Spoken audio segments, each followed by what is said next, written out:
الصلاۃ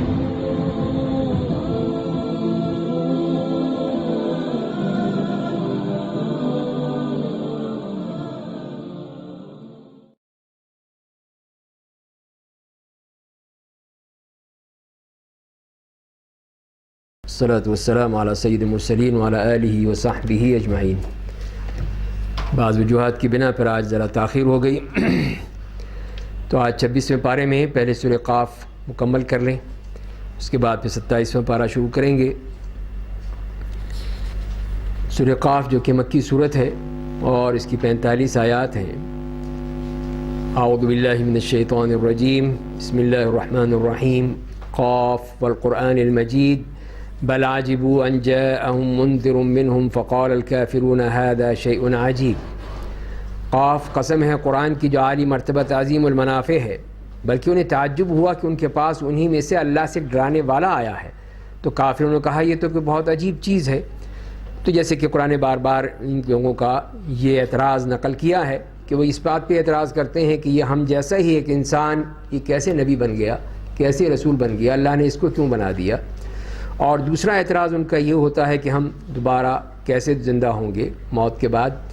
تو فرمایا کیا جب ہم مر جائیں گے اور مٹی ہو جائیں گے اس کے بعد دوبارہ زندہ ہونا تو عقل سے لگتی بات نہیں ہے۔ زمین ان کے جسموں سے جو کچھ گھٹاتی جاتی ہے ہمیں اس کا پورا علم ہے، اور ہمارے پاس ایک کتاب ہے جس میں ہر چیز کا ریکارڈ ہے۔ تو اللہ تعالیٰ نے باس بعد الموت کے حوالے سے بھی بتا دیا کہ اللہ تعالیٰ کو معلوم ہے کہ اس جسم میں کیا کمی ہو رہی ہے، اور وہ مٹی میں دفن ہونے کے بعد، قبر میں دفن ہونے کے بعد کیا کچھ ہو رہا ہے سب معلوم ہے، اور اسی کو ہی اللہ تعالیٰ دوبارہ زندہ کر دیں گے اسی کے ساتھ۔ اور فرمایا کہ بلکہ انہوں نے قرآن برحق کو جھٹلایا ہے، جب ان کے پاس آ گیا ہے پس وہ اضطراب و پریشانی میں ہیں۔ اس کے بعد پھر امکان آخرت کی یہ دلائل دیے ہیں جو کہ سوچنے کی اگر وہ سوچیں تو پھر اس سے وہ صحیح بات لے سکتے ہیں۔ کیا انہوں نے اپنے اوپر آسمان کو نہیں دیکھا؟ ہم نے اسے کس طرح بنایا ہے، اسے ستاروں سے مزین کیا ہے، اس میں کوئی شگاف نہیں ہے، اور ہم نے زمین کو پھیلا دیا ہے، اس میں پہاڑوں کے کھوٹے گاڑ دیے ہیں، اس میں ہر قسم کے خوشنما پودے اگائے ہیں۔ ان باتوں میں اللہ کی طرف رجوع کرنے والے ہر بندے کے لیے عبرت و موعظت ہے۔ اور ہم نے آسمان سے بابرکت پانی نازل کیا جس کے ذریعے ہم نے باغات اور کھیتوں کے دانے اگائے اور کھجور کے لمبے درخت اگائے جن کے خوشے تہ بتہ پھلوں سے بھرے ہوتے ہیں، یہ بندوں کے لیے روزی ہوتی ہے۔ اور بارش کے پانی کے ذریعے ہم مردہ شہر کو زندہ کر دیتے ہیں، مردوں کو زندہ ہو کر قبروں سے نکلنا اسی طرح ہوگا۔ تو اس طرح اس دلیل میں بھی بتا دیا کہ جس طرح اللہ تعالیٰ نے یہ پھلدار درخت اگائے، گیہوں ہے، جو ہے، کھجوروں کے لمبے لمبے درخت ہیں، پھلوں کے خوشے ہیں، یہ تمام چیزیں یہ سب وہ اللہ کی طرف سے یہ رزق دیا گیا ہے، اور اس کا طریقہ یہی ہے کہ اللہ تعالیٰ کی طرف سے وہ بارش نازل ہوتی ہے اور پھر اس کے ذریعے سے وہ تمام چیزیں پیدا ہوتی چلی جاتی ہیں۔ تیسرے پیراگراف میں 8 قوموں کی ہلاکت سے عبرت حاصل کرنے کا سبق دیا گیا ہے، اور یہ بتا دیا کہ جزا اور سزا کا قانون کیا ہے۔ فرمایا کفار مکہ سے پہلے قوم نوح اور رس والوں نے، سمود نے رسولوں کو جھٹلایا تھا، اور قوم عاد، فرعون اور لوط والوں نے جھٹلایا تھا، اور ایکا والوں نے اور قوم تبا نے جھٹلایا تھا۔ ہر ایک نے اپنے رسول کو جھٹلایا تو میرا وعدہ عذاب پورا ہو گیا۔ تو یہ 8 قومیں، قوم نوح، اصحاب الرس، قوم سمود، قوم عاد، قوم فرعون، قوم لوط، اصحاب الایکا اور قوم تبا، تو یہ تمام وہ قومیں جو کہ اس دنیا میں تھیں، ان کے پاس انبیاء کرام آئے لیکن ان سب نے انکار کر دیا، تو ان کو بھی اللہ تعالیٰ نے ختم کر دیا۔ اس کے بعد پھر ایک اور دلیل دی گئی ہے کہ عام انسانوں کی پہلی تخلیق سے تھک گئے تھے، بلکہ وہ اپنی نئی دوبارہ تخلیق کے بارے میں شبہ میں مبتلا ہیں، اور ہم نے انسان کو پیدا کیا اور ہم خوب جانتے ہیں کہ اس کے دل میں کیسے خیالات گزرتے ہیں، اور ہم شہ رگ سے بھی زیادہ اس سے قریب ہیں۔ جب عمل جمع کرنے والے 2 فرشتے دائیں اور بائیں بیٹھے تمام اعمال کو جمع کرتے رہتے ہیں۔ آدمی جب بھی کوئی بات اپنی زبان سے نکالتا ہے تو اس کے پاس ایک نگہبان تیار ہوتا ہے جو اس کو لکھ لیتا ہے۔ تو یہ انسان کے بارے میں یہ بتا دیا اللہ تعالیٰ نے کہ پہلی بات تو یہی کہ اللہ تعالیٰ نے سب سے پہلے اس کو پیدا کیا پہلی بار، تو دوبارہ پیدا کرنے میں بھی کوئی مسئلہ نہیں ہے، دوبارہ بھی بڑے اسی طرح اللہ تعالیٰ پیدا کر سکتا ہے۔ اور پھر جس اللہ نے اس کو پیدا کیا ہے وہ سب کچھ جانتا ہے کہ اس کے دل میں کیا ہے، کہ کیا وسوسے آ رہے ہیں، کس قسم کی باتیں آ رہی ہیں، اور پھر اللہ تعالیٰ نے اس کے لیے 2 فرشتے مقرر کر دیے ہیں دائیں بائیں، جو اس کی تمام چیزوں کو لکھتے ہیں، ہر چیز کو نوٹ کرتے ہیں، تو یہ اس کے اعمال کو لکھنے والے ہیں۔ اس لیے فرمایا کہ جو بھی بات زبان سے نکالتا ہے، جو بھی بات ہو، تو یہ رقیب عتید، یہ نگہبان تیار ہوتا ہے جو اسے لکھ لیتا ہے۔ اور موت کی بے ہوشی برحق خبر لے کر آ گئی، یہی وہ حقیقت ہے جس کے اعتراف سے تو راہ فرار اختیار کرتا تھا، اور سور پھونک دیا گیا، عذاب الہی کے وعدے کا یہی دن ہے۔ اور ہر شخص طرح آئے گا کہ اس کے ساتھ ایک ہانکنے والا اور دوسرا گواہی دینے والا ہوگا۔ تو یہ قیامت کے دن کہ نفخ سور کے بعد یہ ہر آدمی کے ساتھ 2 فرشتے لگ جائیں گے، ایک اسے میدان حشر کی طرف ہانکے گا اور دوسرا اس کے تمام اعمال کی گواہی دے رہا ہوگا۔ تو یہ اس طرح یہ فرشتے جو اس کو لے کر جائیں گے، اور پھر اس سے کہا جائے گا کہ تم یقیناً اس دن سے غافل تھے، تو آج ہم نے تجھ سے تیرا پردہ ہٹا دیا، پس آج تیری نگاہ بہت تیز ہے۔ تو اب وہ ہر چیز دیکھے گا کہ دنیا میں تو نظر نہیں آتی تھی، دنیا میں تو سوچتا ہی نہیں تھا اور نہ غور کرتا تھا، اب یہاں پہ تو ہر چیز سامنے نظر آ رہی ہے، تو اسی لیے فرمایا کہ آج تیری نظر بہت تیز ہو گئی ہے۔ اور وہ فرشتہ جو دنیا میں اس کے اعمال لکھتا تھا کہے گا میرے پاس جو کچھ تھا یہ دیکھو حاضر ہے، اے دونوں فرشتوں تم سرکش کافر کو جہنم میں ڈال دو، جو بھلائی سے روکنے والا، حد سے تجاوز کرنے والا، شک کرنے والا تھا۔ تو یہ اس کافر کی نشانیاں ہیں کہ وہ خیر سے روکنے والا، کبھی کوئی خیر نہیں چاہتا، بھلائی نہیں چاہتا، زیادتیاں کرتا ہے، شک میں ڈالتا ہے۔ تو فرمایا کہ اسی کے لیے پھر یہ جہنم ہے۔ اور اس جہنمی کا شیطان ساتھی کہے گا اے ہمارے رب، میں نے اسے گمراہ نہیں کیا تھا بلکہ یہ خود ہی گمراہی میں بہت دور چلا گیا تھا۔ تو یہ بھی اشارہ اس بات کی طرف جو ان کی آپس کی جو چپکلش ہوگی، آپس کی جو لڑائی جھگڑا ہوگا، اس کی بنا پر ہی وہ یہ کہے گا کہ میں نے نہیں کیا تھا، یہ تو خود ہی اس معاملے میں بہک گیا تھا، خود ہی ورغلایا گیا تھا، تو اسی لیے میں اس معاملے میں ذمہ دار نہیں ہوں۔ تو اللہ تعالیٰ کہے گا کہ تم سب میرے سامنے جھگڑا مت کرو، میں نے تو عذاب کی دھمکی تمہیں پہلے ہی دے دی تھی، میرے فیصلے بدلے نہیں جاتے اور میں بندوں پر ظلم نہیں کرتا۔ جس دن ہم جہنم سے کہیں گے کیا تو بھر گئی، اور وہ کہے گی کیا اور جہنمی ہیں، اور ہیں لوگ، میرے اندر بہت جگہ ہے، تو وہ اللہ تعالیٰ سے اور مانگے گی۔ اور اس کے بعد جنت کا تذکرہ فرمایا کہ جنت پرہیزگاروں کی بالکل قریب کر دی جائے گی، اور ان سے کہا جائے گا یہی ہے وہ جنت جس کا تم سے وعدہ کیا جاتا تھا۔ اور ہر اس شخص سے جو اپنے رب کی طرف رجوع کرنے والا، اس سے کیے گئے عہد و پیمان کی حفاظت کرنے والا تھا، جو رحمان سے اسے بن دیکھے ڈرتا تھا، اس کی طرف رجوع کرنے والا دل لے کر آیا تھا۔ تو یہ متقی پرہیزگار ان کے لیے فرمایا گیا جو کہ قلب منیب، تو یہی قلب منیب ہے جو کہ ہمیشہ لوٹنے والا ہے، اللہ کی طرف رجوع کرنے والا دل ہے، اس کی طرح بتا دیا کہ وہ یہ لوگ ہیں جو کہ اللہ کے نیک بندے، اور انہی کے لیے یہ نعمتیں ہیں۔ اور فرمایا کہ تم سلامتی کے ساتھ جنت میں داخل ہو جاؤ، وہ دن ان کے لیے ہمیشگی کا ہوگا، کبھی ختم نہیں ہوگا، اس میں انہیں اپنی مرضی کی ہر چیز ملے گی، اور ہمارے پاس ان کی خواہش سے زیادہ نعمتیں ہیں۔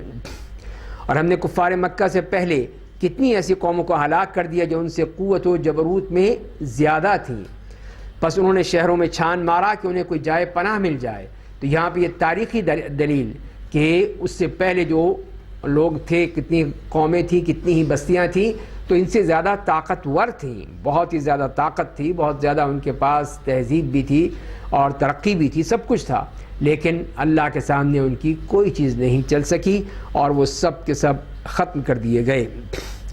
بے شک اس میں اس آدمی کے لیے عبرت و نصیحت ہے جس کے پاس دل ہے یا کان لگا کر سنے، اس حال میں کہ اس کا دماغ حاضر ہو۔ تو یہیں اسی بات کی طرف اشارہ ہے کہ اس سے فائدہ کون اٹھائے گا، لمن کان لہ قلب او القى السمع وهو شہید، کہ جو اپنے دل سے اس کو سوچے گا، غور فکر کرے گا، اور پھر اس کو غور سے سنے کہ وہ پوری طرح حاضر ہو، یہ نہ ہو کہ وہ یہاں پہ حاضر ہے اور دماغ کہیں اور ہے، اس کا دل کہیں اور ہے، تو کیا سنے گا وہ پھر؟ تو اسی لیے پھر قرآن کو سننے کے لیے پوری طرح دل و جان کے ساتھ سننے کا حکم دیا گیا ہے۔ اور ہم نے آسمان اور زمین کو ان کے درمیان چیزوں کو 6 دنوں میں پیدا کیا، ہمیں کوئی تھکن نہیں ہوئی ہے۔ تو یہ ان یہودیوں کا الزام کہ جنہوں نے یہ کہہ دیا کہ اللہ تعالیٰ نے 6 دنوں میں زمین و آسمان کو پیدا کیا اور آخری دن یعنی ہفتے کے دن آرام فرمایا، تو یہ نعوذ باللہ اللہ کے اوپر اتنی بڑی تہمت لگا رہے ہیں کہ جیسے کہ اللہ تعالیٰ نعوذ باللہ ان کی طرح انسان ہے جو تھک جاتا ہے۔ تو وہی اللہ تعالیٰ نے فرمایا کہ ہمیں کوئی تھکن نہیں ہوئی، ہم اس بات سے بالکل ہی ماورا ہیں۔ پس وہ لوگ جو کچھ کہتے ہیں اس پر آپ صبر کیجئے اور طلوع آفتاب سے پہلے اور غروب کے پہلے اپنے رب کی حمد و ثنا کے لیے تسبیح پڑھیے اور رات میں اس کی پاکیزگی بیان کیجئے اور سجدوں کے بھی بعد بھی. تو یہ نمازوں کے اوقات بھی بیان کر دیے گئے یا نمازوں کے حوالے سے کہ اس میں فرما دیا گیا کہ طلوع آفتاب سے قبل تو فجر کی نماز ہے اور غروب سے قبل ظہر اور عصر کی نمازیں ہیں اور رات میں پھر وہ مغرب اور عشاء آ جاتی ہے. اور ادبار السجود جو فرمایا ہے اس میں پھر وہ نوافل ہیں، وہ جو آدمی کرے تو اس کی ہمیں ہدایت دی گئی ہے. اور اس دن کی آواز کو سنیے جب پکارنے والا قریب سے ہی پکارے گا. جب لوگ فی الحقیقت چیخ کو سنیں گے وہی دن ہوگا جب مردے قبروں سے نکلیں گے. تو یہ حشر کا دن، اور جب وہ سور پھونکا جائے گا تو تمام مردے زندہ ہو کر دوڑنے لگیں گے اور اپنے حشر کی طرف پہنچ جائیں گے. جس دن زمین پھٹ جائے گی لوگ قبروں سے نکل کر تیزی کے ساتھ دوڑنے لگیں گے. ان کو اس طرح جمع کر دینا ہمارے لیے بہت آسان ہے. اہل کفر جو کچھ کہتے ہیں ہم اسے خوب جانتے ہیں. آپ کا کام انہیں ایمان لانے پر مجبور کرنا نہیں ہے، بس آپ قرآن کے ذریعے سے آدمی کو نصیحت کرتے رہیے جو میری دھمکی سے ڈرتا ہے. تو اصل چیز اللہ تعالیٰ کی طرف سے وہ خوف پیدا کرنا ہے، اللہ کا خوف، قیامت کا خوف وہ پیدا ہو تاکہ پھر انسان اس حقیقت کو سمجھ سکے. تو اسی لیے فرمائیں کہ آپ ان کے اوپر کوئی زبردستی مسلط نہیں کیے گئے ہیں، آپ کا کام صرف دعوت دینا ہے. اگر اللہ کا خوف ہوگا تو اس کو قبول کر لے گا، اللہ تعالیٰ ہدایت دے گا تو وہ اس دین کی طرف آ جائے گا. اس کے بعد آتے ہیں سورۃ الذاریات کی طرف. سورۃ الذاریات جو کہ مکی سورت ہے اور 60 اس کی آیات ہیں. 9 پیراگراف میں اس کو تقسیم کیا گیا ہے. پہلے 6 آیات میں امکان آخرت پر ہواؤں سے آفاقی دلائل دیے گئے ہیں کہ کس طرح یہ ہوائیں سب یہ اللہ کی قدرت کی نشانیاں ہیں. بسم اللہ الرحمن الرحیم. والذاریات ذروا فالحاملات وقرا فالجاریات یسرا فالمقسمات امرا انما توعدون لصادق. ان ہواؤں کی قسم جو گرد اڑاتی ہیں، ان بادلوں کی قسم جو بارش کا پانی ڈھوئے پھرتے ہیں، ان سفینوں کی قسم جو سمندروں میں آرام کے ساتھ چلتے رہتے ہیں، ان فرشتوں کی قسم جو اللہ کے حکم کے مطابق روزی تقسیم کرتے ہیں. بے شک تم سے جس بات کا وعدہ کیا جا رہا ہے وہ بالکل سچ ہے اور بے شک روز جزا ضرور آئے گا. تو یہ تمام قسمیں کھا کر فرمایا ہے کہ یہ قیامت کا وعدہ وہ سچا وعدہ ہے، جھوٹا وعدہ نہیں ہے، یہ آ کر رہے گا. اور اسی کے اوپر یہ اللہ تعالیٰ نے اپنی مخلوقات میں سے ان چیزوں کی قسم کھائی ہے جس سے ان کی اہمیت پتہ چلتی ہے کہ یہی تیز ہوا، پھر یہ بادل، کشتیاں، فرشتے، یہ سب وہ اللہ کے حکم سے جو کام کرتے ہیں، جن کا اللہ نے ان کو مسخر کیا ہے اس کے مطابق چلتے ہیں. تو انہی کی قسم کھا کر اللہ تعالیٰ نے قیامت کے بارے میں بتایا ہے. اور مزید یہ فرمایا کہ والسماء ذات الحبک، اور اس آسمان کی قسم جس میں راہداریاں بنی ہیں. تم حقیقت کے خلاف باتوں میں پڑ گئے ہو. اس دن پر ایمان لانے سے وہی شخص پھیر دیا جاتا ہے جو خیر کی توفیق سے پھیر دیا گیا. جب اس کو خیر کی توفیق نہیں ہے تو پھر وہ اس ہدایت سے بھی پھیر دیا گیا. بے دلیل و بے سند بات کرنے والے ہلاک کر دیے جائیں گے. جو جہالت میں پڑے اللہ کو بھولے ہوئے ہیں وہ لوگ پوچھتے ہیں کہ جزا کا دن کب آئے گا.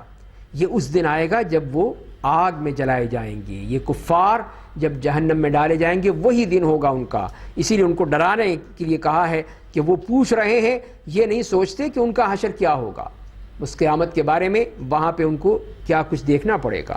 ان سے کہا جائے گا کہ چکھو اپنا عذاب جہنم، یہی ہے وہ آگ جس کی تم جلدی کیا کرتے تھے. بار بار ہم سے کہتے تھے کہ لاؤ عذاب کہاں ہے، لاؤ وہ عذاب کہاں ہے. بے شک پرہیزگار لوگ باغوں اور چشموں میں ہوں گے، ان کا رب انہیں جو دے گا اسے لے رہے ہوں گے. بے شک وہ لوگ اس سے پہلے دنیا میں نیک کام کرنے والے تھے. وہ راتوں میں کم سوتے تھے، صبح کے وقت اپنے رب سے مغفرت طلب کرتے تھے، اور ان کے مال میں مانگنے والے اور نعمت دنیا سے محروم کا حق ہوتا تھا. اور زمین میں اللہ پر یقین کرنے والوں کے لیے بہت سی نشانیاں ہیں. تو یہ متقین، پرہیزگار، اللہ کے نیک بندے، ان کی صفات بیان کی کہ کس طرح وہ اللہ کے حکم سے اسی کی عبادت میں لگے رہتے ہیں. اور لوگوں خود تمہارے وجود میں نشانیاں ہیں کہ تم غور سے نہیں دیکھتے. تو انسان کے اپنے جسم میں ہی اللہ تعالیٰ نے اس کے لیے کتنے انتظامات رکھے ہیں. قوت گویائی ہے، قوت سماعت ہے، قوت بینائی ہے، قوت عقل ہے، اور طرح طرح کے جتنے بھی سسٹم لگا دیے ہیں اس میں ہی غور کرے تو اسے معلوم ہو جائے گا کہ اللہ تعالیٰ نے کیا کیا نشانیاں اس کے اندر رکھی ہیں، اور آسمان ہی میں تمہاری روزی ہے اور وہ سب کچھ ہے جس کا تم سے وعدہ کیا جاتا ہے، پس آسمان اور زمین کے رب کی قسم بے شک روز جزا ویسے ہی برحق ہے جیسے تمہارا بات کرنا برحق ہے۔ اور اب یہاں پہ حضرت ابراہیم علیہ السلام کا ایک واقعہ بیان کر دیا گیا ہے، جس کے ذریعے سے ایک تاریخی حوالہ بھی نظر آتا ہے کہ اللہ تعالیٰ جو اپنے نیک بندے ہیں ان کو ہمیشہ نوازتا ہے، اور جو مجرم ہیں ان کے لیے پھر وہ سزائیں ہوتی ہیں۔ تو یہاں یہ فرمایا گیا کہ اے میرے نبی، کیا آپ کو ابراہیم کے معزز مہمانوں کی خبر پہنچی ہے؟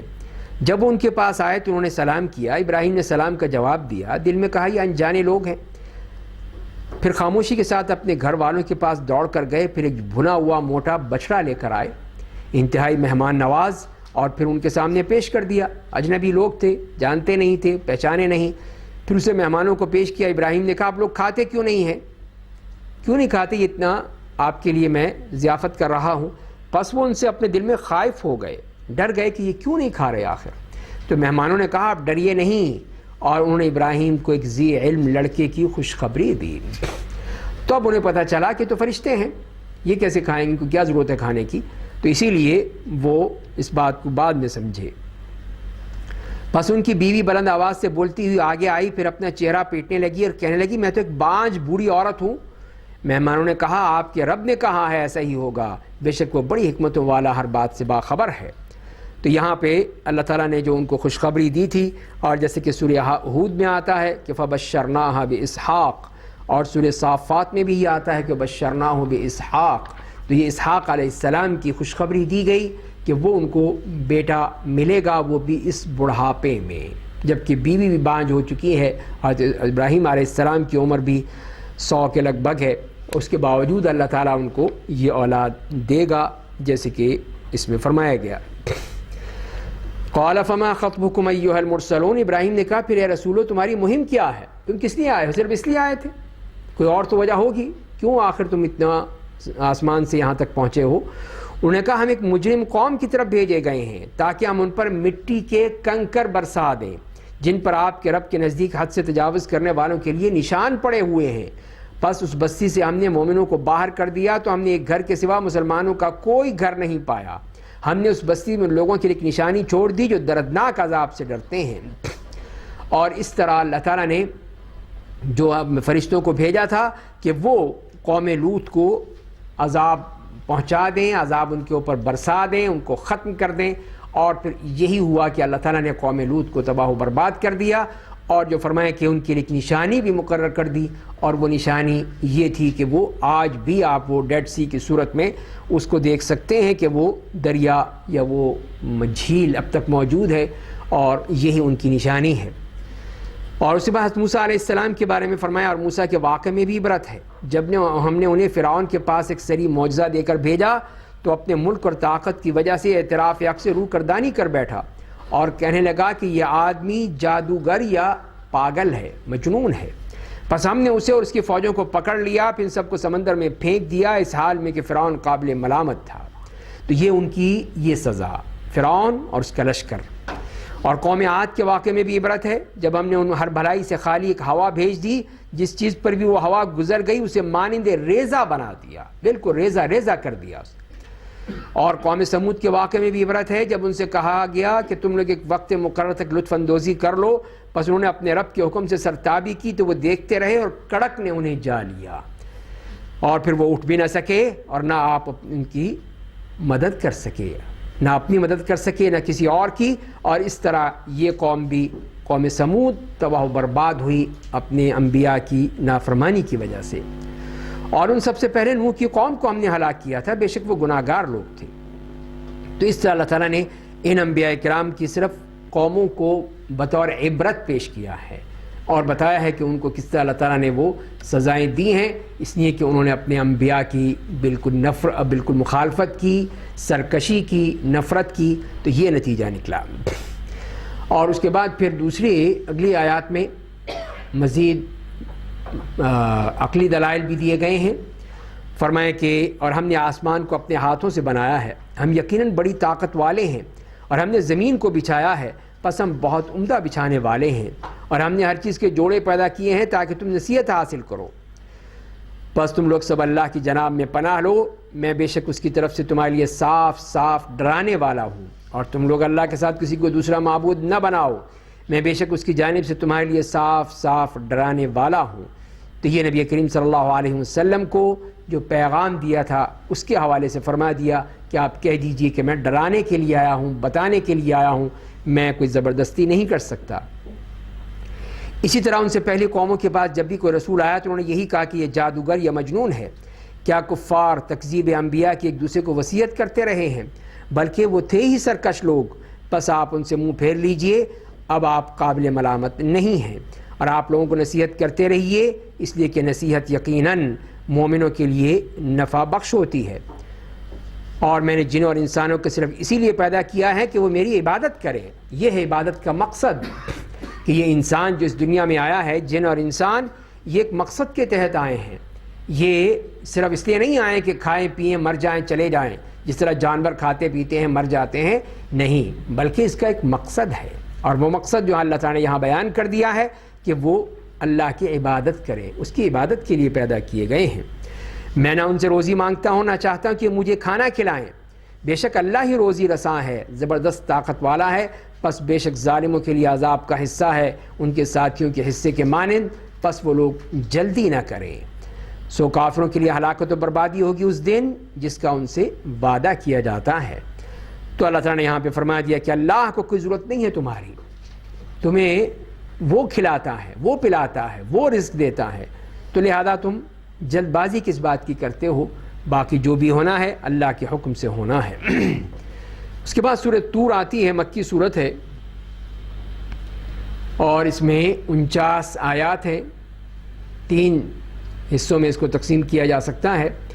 پہلی جو 16 آیات میں اس میں روز قیامت کی تکذیب کرنے والوں کو خبردار کیا گیا ہے، اور جزا و سزا کے نقلی دلائل اور آفاقی دلائل دونوں بیان کیے ہیں۔ بسم اللہ الرحمن الرحیم۔ والطور وکتاب مسطور فی رق منشور والبیت المعمور والسقف المرفوع والبحر المسجور ان عذاب ربک لواقع۔ طور پہاڑ کی قسم، ایک لکھی کتاب کی قسم، ایک کھلے کاغذ میں اور آباد گھر کی قسم، اور اونچی چھت یعنی آسمان کی قسم، اور موجزن سمندر کی قسم، آپ کے رب کا عذاب یقیناً واقع ہونے والا ہے۔ تو یہ تمام قسمیں کھانے کے بعد اس کا جواب یہ ہے کہ یہ عذاب آ کر رہے گا، یہ اس میں کوئی شک نہیں ہے، یہ عذاب ٹلنے والا نہیں ہے۔ ما لہ من دافع، جب اسے کوئی ٹالنے والا نہیں ہے۔ جس دن آسمان شدت کے ساتھ ہلنے لگے گا، پہاڑ تیزی کے ساتھ چلنے لگیں گے، پس اس دن جھٹلانے والوں کے لیے بربادی ہوگی جو کفر و باطل کی باتوں میں مشغول اچھل کود رہے ہیں۔ جس دن وہ جہنم کی آگ کی طرف دھکے دے کر لے جائے جائیں گے، دھکیل کر ان کو لے جایا جائے گا، اور ان سے کہا جائے گا یہی وہ آگ ہے جس کی تم تکذیب کرتے تھے، تو کیا یہ جادو ہے یا تمہیں کچھ نظر آتا ہی نہیں؟ تم سب اس میں جھلستے رہو اور صبر کرو یا نہ کرو، تمہارے لیے برابر ہے، جو کچھ تم دنیا میں کرتے تھے اسی کا تمہیں بدلہ دیا جا رہا ہے۔ اور اس کے بعد پھر اللہ تعالیٰ کے نیک بندے، ان کا بھی تذکرہ فرمایا، ان کی صفات۔ بے شک اللہ سے ڈرنے والے لوگ جنتوں اور نعمتوں میں ہوں گے، ان کا رب انہیں جو نعمتیں دے گا ان سے لطف اندوز ہوں گے، ان کا رب انہیں جہنم کے عذاب سے بچا لے گا۔ ان سے کہا جائے گا تم لوگ دنیا میں جو نیک اعمال کرتے تھے ان کے بدلے میں مزے سے کھاؤ اور پیو۔ وہ ایک دوسرے سے ملے قطار میں بچھے تختوں پر ٹیک لگائے ہوں گے، ہم ان کی شادی کشادہ اور بڑی آنکھوں والی حوروں سے کر دیں گے، اور جو لوگ ایمان لائے ان کی اولاد نے ایمان لا کر رائے راست پر چلنے میں ان کی پیروی کی، ہم ان کی اولاد کو جنت میں ان سے ملا دیں گے، اور ان کے نیک اعمال میں ہم کوئی کمی نہیں کریں گے، ہر آدمی اپنے عمل کے بدلے گروی ہے۔ تو یہاں پر اس بات کی طرف اشارہ کیا ہے کہ اہل جنت پر جو اللہ تعالیٰ کی کرم نوازیاں ہیں اس کی کوئی انتہا نہیں ہے، اور انہی میں سے یہ بھی ہے کہ ان کی جو اولاد دنیا میں ایمان لائے گی، عمل صالح کرے گی اور گناہوں سے بچے گی، اپنے اعمال کے بدلے وہ جنت کا مقام حاصل نہیں کرے گی، لیکن جو ان کے نیک ماں باپ کا ہوگا اللہ تعالیٰ وہ بھی دے دے گا، ان کو ان کے ساتھ ملا دے گا، چاہے ان کو وہ مقام ملے یا نہ ملے، لیکن ان کے ماں باپ اگر نیک ہیں تو اولاد کو بھی مل جائے گا۔ تو یہ کیسے ہوگا؟ یہ اسی وقت ہوگا جب کہ وہ ماں باپ وہ اپنی اولاد کی فکر کریں گے، اولاد کے خیال رکھیں گے کہ اس کو نیک بنائیں گے، اگر وہ چیز ویسے ہی چھوڑ دیں گے، جو جیسے دنیا چل رہی تم بھی چلو، تم بھی عیاشیاں کرو، تو پھر کیسے وہ اپنے جنت میں ان کو پائیں گے؟ تو جنت میں اسی وقت پائیں گے کہ جب وہ ان کا خیال رکھے ہوئے ان کو صحیح راستے پر رکھیں گے، ان کی تربیت کریں گے، ان کو اللہ اور اس کے رسول سے روشناس کرائیں گے، تب بات بنے گی۔ تو اسی لیے یہ کتنا بڑا اللہ کی طرف سے ایک احسان ہوگا ان پر کہ ان کی یہ نیک اولاد جنت میں ان کے ساتھ ہوگی۔ تو یہی تو اصل وہاں پہ مزے کی بات ہوگی کہ وہ ان کو تمام سب اکٹھے ہوں گے، جو نیک ہیں سب وہ جب اکٹھے ہیں تو وہیں پہ ان کو لطف آئے گا، وہیں پہ خوشی حاصل ہوگی کہ تمام گھر والے، تمام خاندان ایک جگہ پر ہیں۔ اور اگر ایک وہاں پر نہ ہو، کہیں اور ہو نعوذ باللہ، تو پھر دیکھیے کتنا افسوس، کتنا دکھ ہوتا ہوگا ان کو کہ یہ ہمارا فلاں جو ہے وہ یہاں پر نہیں ہے۔ اور پھر ان کی جو مزید اللہ تعالیٰ نے نعمتیں فرمائی ہیں ان کے لیے، فرمایا کہ وَأَمْدَدْنَاهُمْ بِفَاكِهَةٍ وَلَحْمٍ مِّمَّا يَشْتَهُونَ، اور ہم نے ان کی رغبت و خواہش کے مطابق خوب میوے اور گوشت دیں گے۔ وہاں وہ لوگ بڑھ کر ایک دوسرے سے شراب کے پیالے لیں گے جس کے زیر اثر نہ وہ بیہودہ گوئی کریں گے، نہ ہو کوئی گناہ۔ ان کے سامنے ان کے خاص کیے گئے خدمت گزار لڑکے گزرتے ہوں گے جو سیپ میں بند موتیوں کے مانند خوبصورت ہوں گے۔ تو یہ ان کی خدمت کے لیے خدم اور حشم، جو کھانے کے لیے پھل، پینے کے لیے شراب، اور وہ تمام ہر وہ چیز جو وہ چاہیں گے وہ ان کو پیش کریں گے۔ تو یہ ان کے لیے وہ خادم بھی موجود ہیں، اور وہ لوگ ایک دوسرے کے سامنے آ کر حالات دریافت کریں گے اور وہ کہیں گے ہم لوگ اس اخروی زندگی سے پہلے اپنے بال بچوں میں عذاب آخرت سے ڈرتے رہتے تھے، تو ہم پر اللہ نے احسان کیا اور ہمیں بدن کو جھلسا دینے والی ہوا کے عذاب سے بچا لیا۔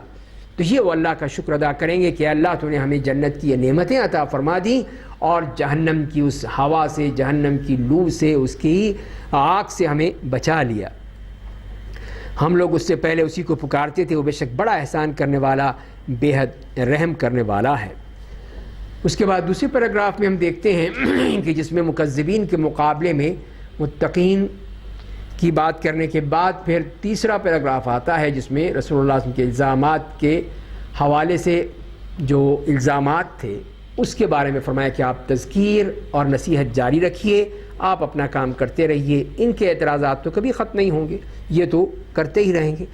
پس آئے میرے نبی آپ نصیحت کرتے رہیے، اس لیے کہ اپنے رب کی نعمت یعنی رسالت پا کر نہ تو آپ کاہن ہیں نہ مجنون ہیں۔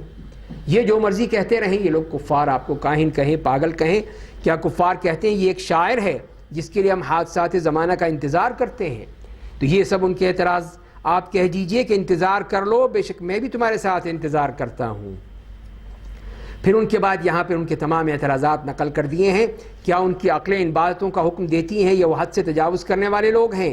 کیا وہ کہتے ہیں کہ اس قرآن کو محمد نے گھڑ لیا بلکہ وہ ایمان نہیں لانا چاہتے ہیں؟ پس اگر وہ سچے ہیں تو قرآن جیسا کلام لے کر دکھائیں۔ چیلنج بھی کر دیا، اگر ان کے پاس ذرہ برابر بھی اتنی طاقت ہے تو لائیں۔ کیا وہ بغیر کسی خالق کے پیدا ہو گئے ہیں یا انہوں نے خود ہی اپنے آپ کو پیدا کر لیا ہے؟ کیا آسمان اور زمین کو انہوں نے پیدا کیا ہے بلکہ وہ یقین کی دولت سے محروم ہیں؟ کیا آپ کے رب کے خزانے ان کے ہاتھ میں ہیں؟ کیا ان پر انہی کا تسلط ہے؟ کیا ان کے پاس کوئی سیڑھی ہے جس پر چڑھ کر وہ آسمان کی باتیں سن لیتے ہیں؟ بس ان میں سے جو شخص آسمان کی باتیں سننے والا ہے وہ اس کی صریح دلیل پیش کرے۔ کیا اللہ کے لیے بیٹیاں اور تمہارے لیے بیٹے ہیں؟ اے میرے نبی کیا آپ ان سے دعوت و تبلیغ کا کوئی معاوضہ طلب کرتے ہیں جس کے وہ بوجھ تلے دبے جا رہے ہیں؟ ام عندہم الغیب، کیا ان کے پاس غیب کی باتیں آتی ہیں جنہیں وہ لکھ لیتے ہیں؟ کیا وہ کوئی چال چلنا چاہتے ہیں تو جان لیں کہ جو لوگ کفر کرتے ہیں در حقیقت وہی فریب خوردہ ہیں۔ کیا اللہ کے سوا ان کا کوئی دوسرا معبود ہے؟ اللہ اس شرک سے پاک ہے جو وہ کرتے ہیں۔ اس طرح اللہ تعالیٰ نے ان کو سوالیہ انداز میں تمام چیزوں سے بتا دیا کہ اب بتاؤ تمہاری اصل حقیقت کیا ہے۔ ان کے اعتراضات بھی لے دیے، ان کی وہ تمام ہر طرح کی باتوں کی طرف بھی نشاندہی کر دی۔ اس کے بعد پھر ان کی سزا کے حوالے سے سخت تنبیہ بھی کی جا رہی ہے، عذاب کی دھمکی بھی دی جا رہی ہے، اور کفار اگر آسمان کا ایک ٹکڑا بھی گرتا ہوا دیکھیں گے تو کہیں گے کہ تہ بتہ جمع ہوا ایک بادل ہے، بس آپ انہیں چھوڑ دیجئے یہاں تک کہ وہ آپ اس دن کو پہنچ جائیں جب وہ بے ہوش کر دیے جائیں گے، جس دن ان کی سازش ان کے کسی کام نہیں آئے گی اور نہ ان کی مدد کی جائے گی۔ اور بے شک ظالموں کے لیے اس عذاب آخرت سے پہلے ایک عذاب ہے، لیکن ان میں سے اکثر لوگ جانتے نہیں ہیں۔ تو آخر میں یہ فرمایا نبی کریم صلی اللہ علیہ وسلم کو کہ اے میرے نبی آپ اپنے رب کے فیصلے کا صبر کے ساتھ انتظار کیجئے، آپ بے شک ہماری نگاہوں میں ہیں، اور جب آپ اٹھیے تو اپنے رب کی حمد و ثنا کے ساتھ اس کی پاکیزگی بیان کیجئے، اور رات کے وقت بھی اس کی پاکیزگی بیان کیجئے، اور ستاروں کے ڈوبنے کے بعد بھی۔ تو اس طرح نبی کریم صلی اللہ علیہ وسلم کو بھی یہ حکم دیا گیا کہ آپ صبر کرتے رہیں، برداشت کریں ان کی ان باتوں پر، اس پہ آپ ناراض نہ ہوں، آپ رنجیدہ نہ ہوں، بلکہ اللہ کی حمد و ثنا بیان کیجئے، اس کی تسبیح بیان کیجئے اور اپنا کام کرتے رہیے۔ اگلی صورت ہے سورۃ النجم، مکی صورت ہے، 62 اس کی آیات ہیں اور 5 پیراگراف میں اس کو تقسیم کیا گیا ہے۔ تو پہلے پیراگراف میں جو 18 آیات ہیں جس میں وحی سے متعلق مشرکین مکہ کے شبہات کا ازالہ کیا گیا ہے۔ بسم اللہ الرحمن الرحیم، والنجم اذا ہوا ما ضل صاحبکم وما غوا، ستارے کی قسم جب وہ گرتا ہے، تمہارے ساتھی یعنی رسول اللہ صلی اللہ علیہ وسلم نہ گمراہ ہوئے ہیں نہ بھٹکے ہوئے ہیں، جو تم کہتے ہو سب باتیں غلط ہیں، اور وہ اپنے خواہش نفس کی پیروی میں بات نہیں کرتے ہیں، وہ تو وہی ہوتی ہے جو ان پر اتاری جاتی ہے، انہیں زبردست قوت والے فرشتے نے سکھایا ہے، وہ فرشتہ جسمانی اور عقلی اعتبار سے کمال کو پہنچا ہوا ہے، پھر وہ نمودار ہوا اس حال میں کہ وہ آسمان کے بالائی افق میں تھا، پھر وہ قریب ہوا، پھر جھک گیا، پس وہ 2 کمان کے فاصلے پر یا اس سے بھی زیادہ قریب ہو گیا۔ تو یہاں پہ حضرت جبریل علیہ السلام کا ذکر فرمایا کہ نبی کریم صلی اللہ علیہ وسلم نے ان کو 2 مرتبہ ان کی اصل حالت میں دیکھا تھا، اصل جو اس پہ اللہ نے ان کو پیدا کیا ہے۔ ایک تو وہ ہے جب کہ آپ غار حرا سے واپس آ رہے تھے، وہ نبوت کے بعد، تو آپ نے آواز سنی یا محمد یا محمد، 2-3 دفعہ آواز سنی تو آپ دیکھ رہے ہیں کوئی نظر نہیں آ رہا، لیکن جب نظر اٹھائی تو سامنے دیکھا کہ افق پہ، پورے افق پہ چھائے ہوئے تھے حضرت جبریل علیہ السلام، وہ بیٹھے ہوئے ہیں اور وہاں پہ اپنے پروں سمیت۔ اور دوسری دفعہ اس وقت دیکھا جب آپ معراج پہ تشریف لے گئے تھے، وہاں ان کو دیکھا تھا، اسی کا یہاں پہ تذکرہ کیا گیا ہے۔ تو یہ حضرت جبریل کا معاملہ ہے، حضرت جبریل کو دیکھا اور وہ اتنے قریب ہوئے، یہ اللہ سے معاملہ نہیں ہے جیسے کہ بعض لوگ اس طرح کہتے ہیں، وہ غلط ہے۔ اصل چیز یہ ہے کہ یہ حضرت جبریل کا ذکر آ رہا ہے۔ تب اس نے اللہ کے بندے پر وہ وحی نازل کی جو اس نے اس وقت نازل کی، تو یہ جبریل ہے۔ رسول اللہ نے جو کچھ دیکھا ان کے دل نے اس کی تکذیب نہیں کی، ہر چیز ان کو دکھائی گئی وہ شب معراج میں، تو ان کے دل نے اس کو مانا ہے، اس کو قبول کیا ہے۔ کیا تم لوگ ان سے اس بارے میں جھگڑتے ہو جو وہ اپنی آنکھوں سے دیکھتے ہیں؟ جیسے کہ کفار مکہ نے اس پر اعتراض کیا کہ یہ کیسے ہو سکتا ہے، یہ سب باتیں بنائی ہوئی ہیں، اور اس کو ماننے سے انکار کر دیا ہے۔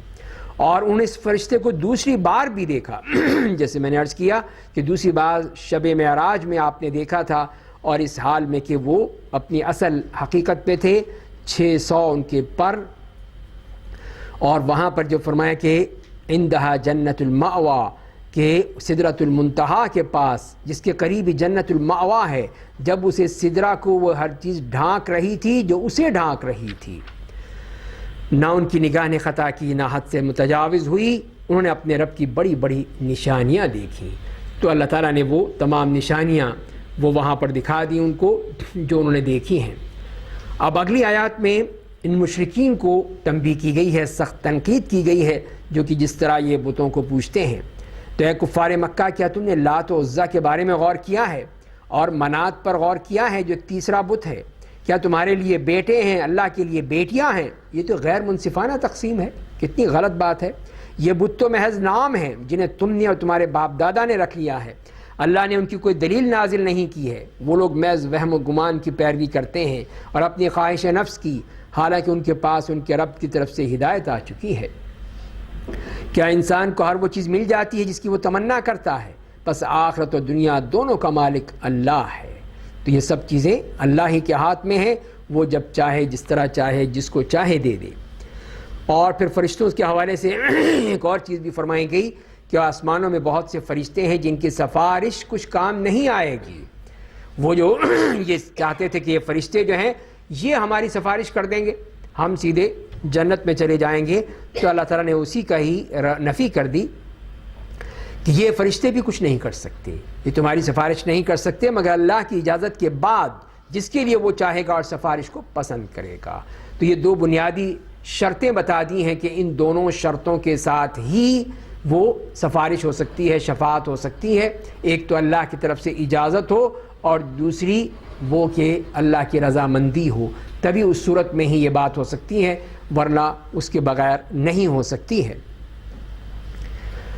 بے شک جو لوگ آخرت پر ایمان نہیں رکھتے ہیں وہ فرشتوں کو عورتوں کا نام دیتے ہیں، حالانکہ انہیں اس کا کوئی علم نہیں۔ وہ لوگ صرف وہم و گمان کی پیروی کرتے ہیں، جبکہ وہم و گمان حق کے مقابلے میں کوئی فائدہ نہیں پہنچاتا ہے۔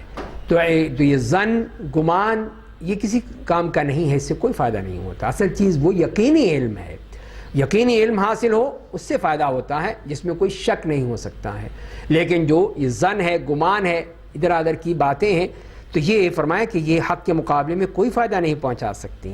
پس اے نبی آپ اس آدمی سے الگ ہو جائیے جس نے میری یاد سے منہ پھیر لیا ہے، اس کا مقصود دنیا کی زندگی کے سوا کچھ نہیں، ان کے علم کی یہی انتہا ہے۔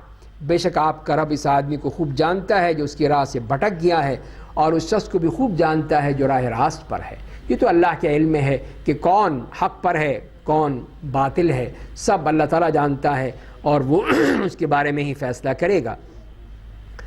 اور آسمان اور زمین میں جو کچھ ہے وہ اللہ کا ہے، تاکہ وہ برا عمل کرنے والوں کو ان کے عمل کا بدلہ دے اور اچھا عمل کرنے والوں کو اچھا بدلہ دے۔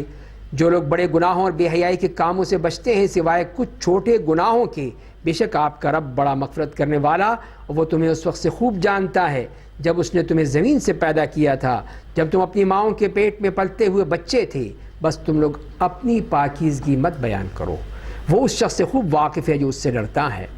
تو یہاں پہ اللہ تعالیٰ نے فرما دیا ان لوگوں کے بارے میں ان کی کہ یہ وہ لوگ ہیں جنہوں نے بڑے بڑے گناہوں سے بچتے ہیں، ان سے بچنے کی کوشش کرتے ہیں، بے حیائی کے کاموں سے بچنے کی کوشش کرتے ہیں سوائے چھوٹے گناہوں سے۔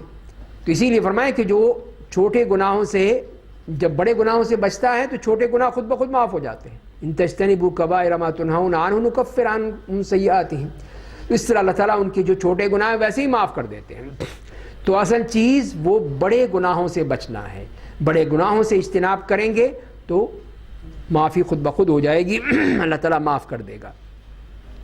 اور پھر انسان کی حقیقت کے بارے میں فرمایا کہ اسے اپنے تزکیہ نہیں کرنا چاہیے، یہ اپنی بڑائی، اپنی تعریفیں، اپنے بارے میں قصیدے، میں یہ ہوں، میں وہ ہوں۔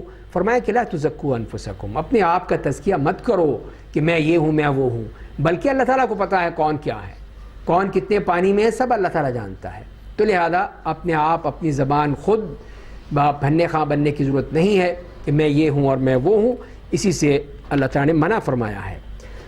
فرمایا کہ افرائیت الذی تولیٰ، اے میرے نبی کیا آپ نے اس شخص کو دیکھا جس نے اللہ کی راہ سے منہ پھیر لیا اور تھوڑا سا دیا اور پھر دینا بند کر دیا؟ یہ بخل ہے، بخیل لوگ۔ اس کے بعد جو فرمایا کہ عندہ علم الغیب فہو یرا، اور تھوڑا سا دیا پھر دینا بند کر دیا، کیا اس کے پاس غیب کا علم ہے کہ بس وہ دیکھ رہا ہے کہ اللہ کی راہ میں خرچ کرنے سے مال ختم ہو جاتا ہے؟ اور اس کے بعد پھر جو صحیفے ہیں ان کے بارے میں بات کی ہے، صحیفہ ابراہیم اور صحیفہ موسیٰ کی تعلیمات کا خلاصہ بیان کر دیا یہاں پر کہ وہ تو نہیں ہیں لیکن کیا تھے بتا دیا اللہ تعالیٰ نے یہاں پر ان آیات میں۔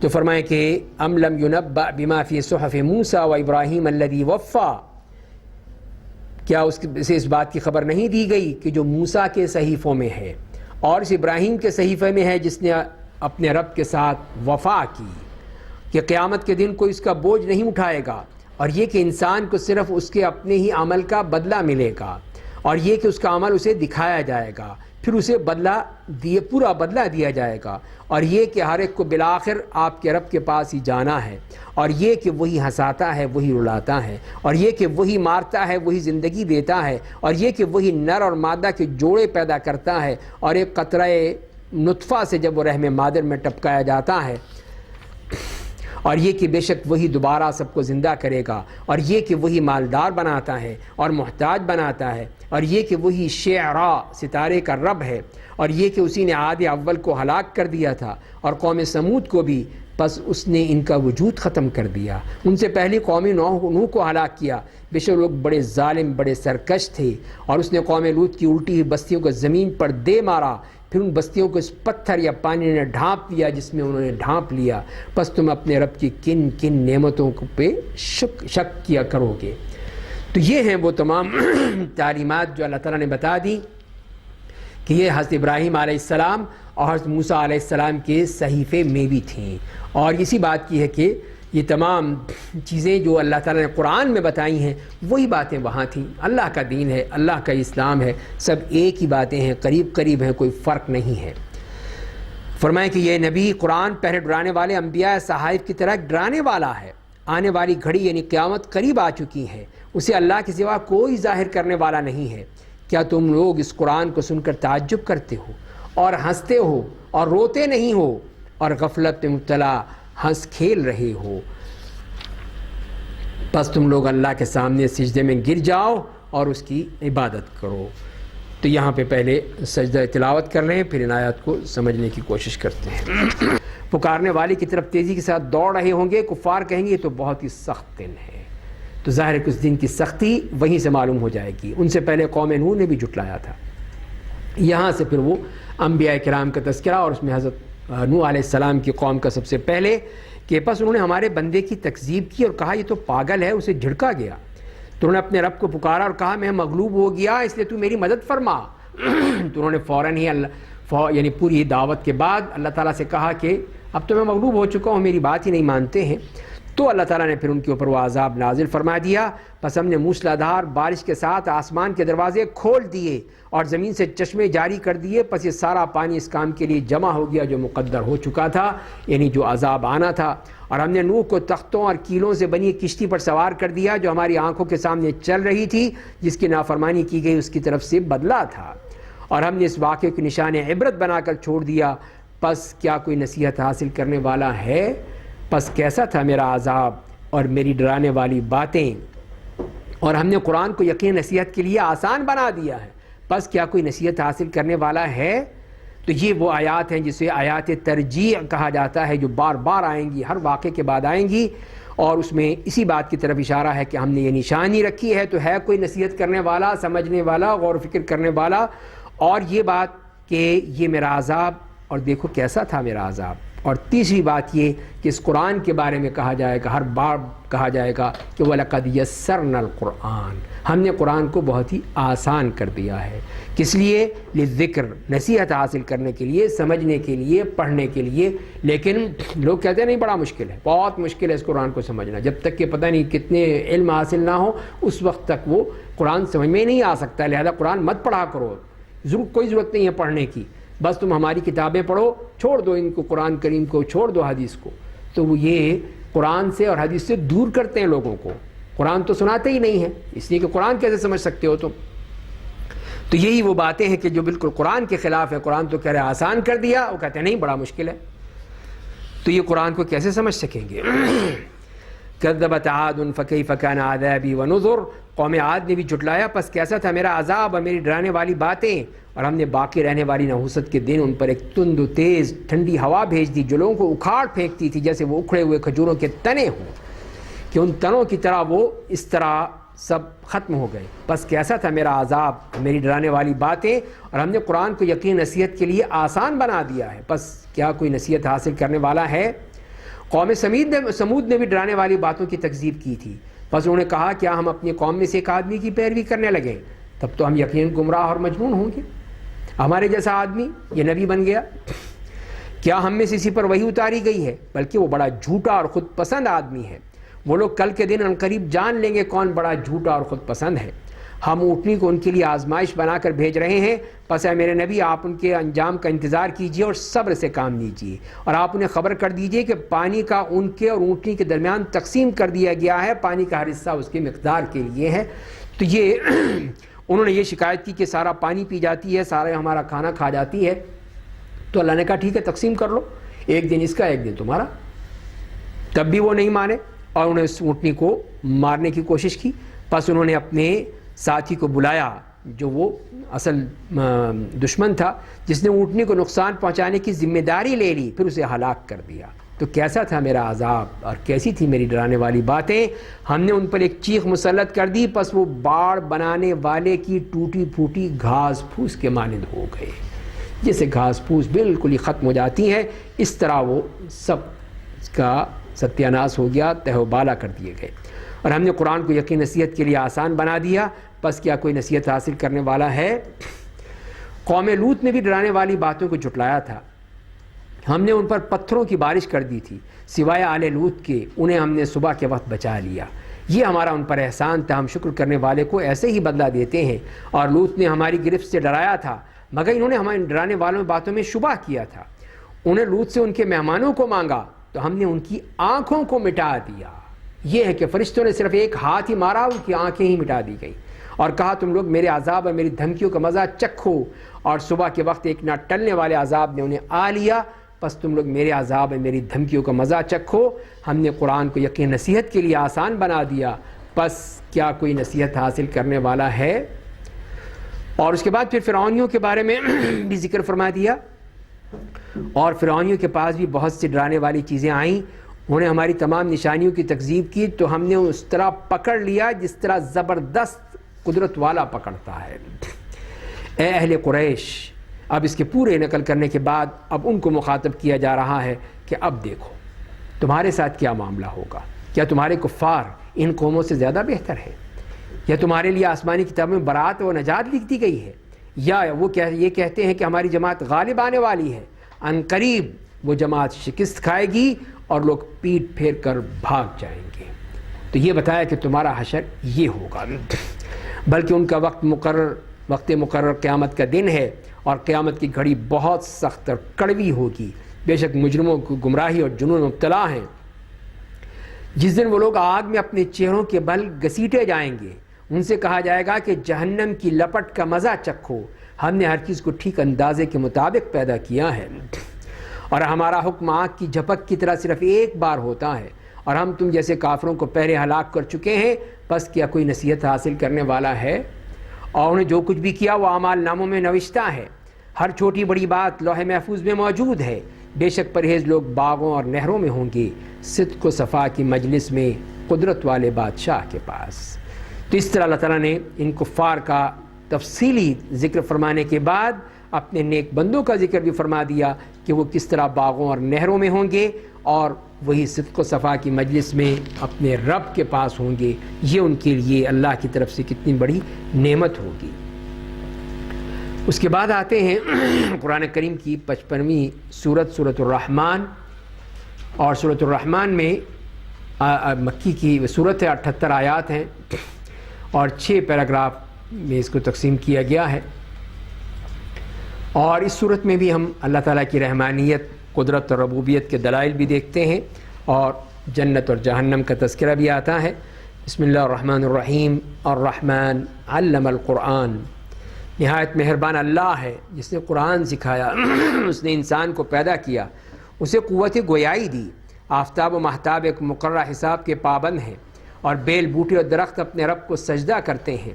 اور اللہ نے آسمان کو اونچا کیا، ترازو بنایا تاکہ تم تولنے میں حد سے تجاوز مت کرو، اور انصاف کے ساتھ ٹھیک ٹھیک تولا کرو، اور وزن میں کمی مت کیا کرو۔ تو انسان کے جتنے بھی اعمال ہیں ان کی عموماً بات کی، اور خاص طور پہ ناپ تول کی، کہ یہ بہت ہی خطرناک چیز ہے کہ انسان کم تولے، کم ناپے اور اس میں پیسے پورے لے۔ اور فرمایا کہ اس نے زمین کو مخلوقات کے لیے بنایا، اس میں میوے اور خوشوں میں لپٹے کھجور ہیں، بھوسا والے دانے ہیں، خوشبودار پھول ہیں، پس اے انسانوں اور جنوں تم اپنے رب کی کن کن نعمتوں کو جھٹلاؤ گے۔ تو یہ آیت بھی آیت ترجیح کہلاتی ہے، کہ جس جو بار بار آ رہی ہے کہ فَبِأَيِّ آلَاءِ رَبِّكُمَا تُكَذِّبَانِ، کہ انسانوں اور جنوں تم اللہ کی اتنی نعمتیں ہیں، یہ نعمتیں دیکھو، یہ نشانیاں دیکھو، ان کو کہاں کہاں کتنا جھٹلاؤ گے، کب تک جھٹلاؤ گے؟ تو بار بار ان سے یہی کہا جا رہا ہے۔ خلق الانسان من صلصال کالفخار، اللہ نے انسان کو سڑی مٹی سے پیدا کیا جو ٹھیکرے کی طرح تھی، اس نے جن کو آگ سے ایک شعلے سے پیدا کیا۔ پس اے انسانوں اور جنوں تم اپنے رب کی کن کن نعمتوں کو جھٹلاؤ گے؟ وہ دونوں مشرق اور دونوں مغرب کا رب ہے۔ پس اے انسانوں اور جنوں تم اپنے رب کی کن کن نعمتوں کو جھٹلاؤ گے؟ اس نے 2 ایسے سمندروں کو جاری کیا جو بظاہر آپس میں مل جاتے ہیں، لیکن ان دونوں کے درمیان ایک آڑ ہے جس سے وہ آگے نہیں بڑھتے ہیں۔ تو پس اے انسانوں اور جنوں تم اپنے رب کی کن کن نعمتوں کو جھٹلاؤ گے؟ ان دونوں دریاؤں سے موتی اور مونگے نکلتے ہیں۔ پس اے انسانوں اور جنوں تم اپنے رب کی کن کن نعمتوں کو جھٹلاؤ گے؟ اور اسی کے لیے وہ جہاز ہیں جو سمندر میں پہاڑوں کے مانند اونچے دکھائی دیتے ہیں۔ پس اے انسانوں اور جنوں تم اپنے رب کی کن کن نعمتوں کو جھٹلاؤ گے؟ ہر چیز جو زمین پر ہے ختم ہونے والی ہے، کوئی چیز باقی نہیں رہے گی، اور آپ کے رب کی ذات باقی رہ جائے گی جو جلال اور عزت والا ہے۔ پس اے انسانوں اور جنوں تم اپنے رب کی کن کن نعمتوں کو جھٹلاؤ گے؟ آسمان اور زمین میں جو بھی ہے سب اسی سے مانگتے ہیں، وہ ہر وقت ایک شان میں ہے۔ پس اے انسانوں اور جنوں تم اپنے رب کی کن کن نعمتوں کو جھٹلاؤ گے؟ اے جنوں اور انسانوں، ہم ان قریب تمہارا حساب لینے کے لیے فارغ ہونے والے ہیں۔ تو وہ دھمکی بھی دے دی اس بات کی۔ پس اے انسانوں اور جنوں تم اپنے رب کی کن کن نعمتوں کو جھٹلاؤ گے؟ اے جنوں اور انسانوں کے گروہ، اگر تم آسمانوں اور زمین کے کناروں سے نکل کر بھاگ سکتے ہو تو بھاگ جاؤ، مگر تم بغیر قوت و غلبہ کے نہیں بھاگ سکو گے۔ جب تک کہ وہ طاقت حاصل نہیں ہوگی تو کیسے بھاگ سکتے ہو؟ پس اے انسانوں اور جنوں تم اپنے رب کی کن کن نعمتوں کو جھٹلاؤ گے؟ اگر تم بھاگنے کی کوشش کرو گے تو تم پر آگ کا شعلہ اور شعلے کا دھواں چھوڑ دیا جائے گا، پس تم غالب نہیں آ سکو گے، اس لیے بھاگ ہی نہیں سکتے۔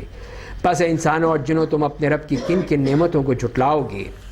پھر جب قیامت کے دن آسمان پھٹ کر سرخ چمڑے کے مانند گلابی رنگ کا ہو جائے گا، پس اے انسانوں اور جنوں تم اپنے رب کی کن کن نعمتوں کو جھٹلاؤ گے؟ سو اس دن کسی انسان اور کسی جن سے اس کے گناہ کے بارے میں نہیں پوچھا جائے گا، خود بولے گا، پوچھنے کی ضرورت ہی نہیں پڑے گی، یا اتنا ہیبتناک معاملہ ہوگا کہ وہ کہہ بھی نہیں سکے گا، بول بھی نہیں سکے گا۔ پس اے انسانوں اور جنوں تم اپنے رب کی کن کن نعمتوں کو جھٹلاؤ گے؟ مجرم اپنے چہروں سے پہچان لیے جائیں گے، پھر انہیں پیشانیوں اور قدموں کے ساتھ پکڑ لیا جائے گا۔ یہ جو پہچانے جائیں گے کہ یہ مجرم ہیں، اور پھر ان کی پیشانی اور قدم سے پکڑ کے اٹھا کے جہنم میں پھینک دیا جائے گا۔ پس اے انسانوں اور جنوں تم اپنے رب کی کن کن نعمتوں کو جھٹلاؤ گے؟ یہی ہے وہ جہنم جسے مجرم جھٹلاتے تھے، وہ اس جہنم اور کھولتے ہوئے پانی کے درمیان گردش کھاتے رہیں گے۔ کہاں جائیں؟ ادھر بھی وہ آگ ہے، ادھر وہ کھولتا ہوا پانی ہے، تو ظاہر ہے اسی کے درمیان چکر لگاتے رہیں گے۔ پس اے انسانوں اور جنوں تم اپنے رب کی کن کن نعمتوں کو جھٹلاؤ گے؟ اور جو شخص اپنے رب کے سامنے کھڑا ہو کر حساب دینے سے ڈرتا ہے، اس کے لیے دو باغ ہیں۔ یہ اللہ کے نیک بندوں کی بات، اور ان کے لیے کہ وہ اپنے رب کے سامنے کھڑے ہونے سے ڈرتے ہیں۔ اس دن کا خوف ہے کہ اس دن اللہ کے سامنے وہ کیا جواب دیں گے، اس دن ہم کیا کہیں گے، یہی ڈر ہے، یہی خوف ہے ان کے لیے۔ تو فرمایا کہ ان کے لیے کیا کیا نعمتیں ہیں اللہ کے ہاں۔ تو فرمایا اس کے لیے دو باغ ہیں، اور پھر انہی کے بارے میں فرمایا کہ اے انسانوں اور جنوں تم اپنے رب کی کن کن نعمتوں کو جھٹلاؤ گے؟ وہ دونوں باغ ہری ٹہنیوں والے ہوں گے۔ پس اے انسانوں اور جنوں تم اپنے رب کی کن کن نعمتوں کو جھٹلاؤ گے؟ ان دونوں باغوں میں دو بہتے ہوئے چشمے ہوں گے۔ پس اے انسانوں اور جنوں تم اپنے رب کی کن کن نعمتوں کو جھٹلاؤ گے؟ ان دونوں میں ہر پھل کی دو دو قسمیں ہوں گی۔ اے انسانوں اور جنوں تم اپنے رب کی کن کن نعمتوں کو جھٹلاؤ گے؟ اہل جنت ایسے بچھونوں پر ٹیک لگائے ہوں گے جن کے استر دبیز ریشم کے ہوں گے، اور دونوں باغوں کے پھل زمین کی طرف جھکے ہوئے ہوں گے۔ پس اے انسانوں اور جنوں تم اپنے رب کی کن کن نعمتوں کو جھٹلاؤ گے؟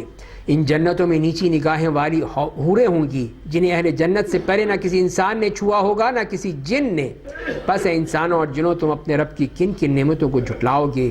وہ حوریں ایسی ہوں گی جیسے یاقوت اور موتی۔ پس اے انسانوں اور جنوں تم اپنے رب کی کن کن نعمتوں کو جھٹلاؤ گے؟ نیک عمل کا بدلہ احسان، یعنی جنت کے سوا اور کیا ہے؟ پس اے انسانوں اور جنوں تم اپنے رب کی کن کن نعمتوں کو جھٹلاؤ گے؟ اور مذکورہ بالا دونوں باغوں کے سوا دو اور باغ بھی ہوں گے، اور بھی نعمتیں ہیں، اور بھی باغات ہیں۔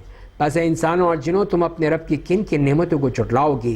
یہ دونوں باغ نہایت سرسبز ہوں گے۔ پس اے انسانوں اور جنوں تم اپنے رب کی کن کن نعمتوں کو جھٹلاؤ گے؟ ان دونوں باغوں میں دو ابلتے ہوئے چشمے ہوں گے۔ پس اے انسانوں اور جنوں تم اپنے رب کی کن کن نعمتوں کو جھٹلاؤ گے؟ ان دونوں میں پھل اور کھجور اور انار ہوں گے۔ پس اے انسانوں اور جنوں تم اپنے رب کی کن کن نعمتوں کو جھٹلاؤ گے؟ ان جنتوں میں خوبصورت عورتیں ہوں گی۔ پس اے انسانوں اور جنوں تم اپنے رب کی کن کن نعمتوں کو جھٹلاؤ گے؟ یعنی بڑی کشادہ آنکھوں والی حوریں ہیں جو خیموں میں اقامت پذیر ہوں گی۔ پس اے انسانوں اور جنوں تم اپنے رب کی کن کن نعمتوں کو جھٹلاؤ گے؟ ان حوروں کو اہل جنت سے پہلے نہ کسی انسان نے چھوا ہوگا نہ کسی جن نے۔ پس اے انسانوں اور جنوں تم اپنے رب کی کن کن نعمتوں کو جھٹلاؤ گے؟ اہل جنت سبز قالینوں اور عمدہ اور نادر فرشوں پر ٹیک لگائے ہوئے ہوں گے۔ پس اے انسانوں اور جنوں، تم اپنے رب کی کن کن نعمتوں کو جھٹلاؤ گے؟ بہت ہی بابرکت ہے آپ کے اس رب کا نام جو جلال اور عزت والا ہے۔ تو یہ ہیں اللہ نے دونوں ہی رخ بتا دیے، ان جہنمیوں کے لیے بھی کہ ان کے لیے جہنم میں کیا کیا عذاب کی شکلیں ہیں، اور پھر جنتوں کا بھی ذکر کر دیا، جنت عدن اور جنت نعیم، یا جنت الفردوس یا جنت المأوا۔ تو یہ وہ جنتیں ہیں جس میں وہ نعمتیں اللہ نے دی ہیں، اللہ نے رکھی ہیں اپنے نیک بندوں کے لیے، اور وہ انہی کو دی جائیں گی۔ اللہ تعالیٰ ہمیں بھی اس قابل بنا دے کہ ہمیں بھی وہ نعمتیں مل سکیں۔ اس کے بعد آتے ہیں سورہ واقعہ کی طرف۔ تو سورہ واقعہ جو مکی صورت ہے، 96 اس کی آیات ہیں، 7 پیراگراف میں اس کو تقسیم کر کے ہم اس کو سمجھ سکتے ہیں۔ تو پہلی جو شروع کی آیات ہیں، اس میں مناظر قیامت بیان کر کے بتایا گیا ہے کہ سب لوگ 3 گروہوں میں تقسیم ہو جائیں گے۔ قیامت کے روز 3 گروہ ہوں گے، 3 ان کی کیٹیگریز ہو جائیں گی، اور اس میں ان کو تقسیم کر دیا جائے گا۔ بسم اللہ الرحمن الرحیم، اذا وقعت الواقعہ لیس لوقعتها کاذبہ۔ جب قیامت واقع ہو جائے گی تو کوئی چیز اس کے وقوع پذیر ہونے کو جھٹلانے والی نہیں ہوگی، وہ کسی کو نیچا اور ذلیل کرنے والی، کسی کو اونچا اور معزز بنانے والی۔ جس دن زمین پوری شدت کے ساتھ ہلا دی جائے گی، پہاڑ ریزہ ریزہ کر دیے جائیں گے، پس وہ غبار بن کر اڑنے لگیں گی، ہر چیز تہس نہس ہو جائے گی۔ اور لوگوں، تم 3 جماعتوں میں بٹ جاؤ گے، 3 جماعتیں بن جائیں گی۔ ایک جماعت دائیں والوں کی، اور کیا ہی خوش قسمت ہوں گے دائیں والے۔ دوسری بائیں جانب والے ہوں گے، کیا ہی بدقسمت ہوں گے بائیں والے۔ اور نیکیوں میں سب سے زیادہ سبقت کر جانے والے تو سب سے ہی آگے ہوں گے۔ تو اس طرح یہ 3 بن گئی، اصحاب الیمین، اصحاب الشمال، اور السابقون السابقون اولئک المقربون۔ تو سبقت کرنے والوں کا ایک بڑا گروہ اگلوں میں سے ہوگا، اور ان کی تعداد پچھلوں میں کم ہوگی۔